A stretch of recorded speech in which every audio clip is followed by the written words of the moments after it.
Is the entry-level iPad still worth it in 2025? This crucial question arises as Apple recently updated its high-end models, the iPad Pro M5 and iPad Air, while neglecting the beloved basic iPad. Many buyers, especially families and students looking for an affordable device, are left wondering about Apple's strategy.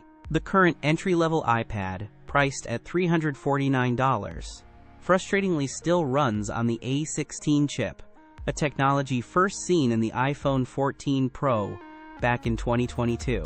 This means the 2025 basic iPad will miss out on groundbreaking features like Apple Intelligence and the anticipated Google Gemini integration with Siri, rendering it significantly behind its peers.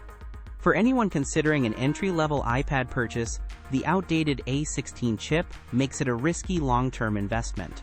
Apple seems intent on nudging consumers toward the pricier iPad Air or Pro models, yet this leaves a massive gap in the affordable tablet market. We're all waiting for the essential iPad update that truly serves everyday users, but it seems Apple considers the Air its new basic. Don't miss out on getting the latest details on Apple's iPad lineup. Check the description below for links to current models and alternatives.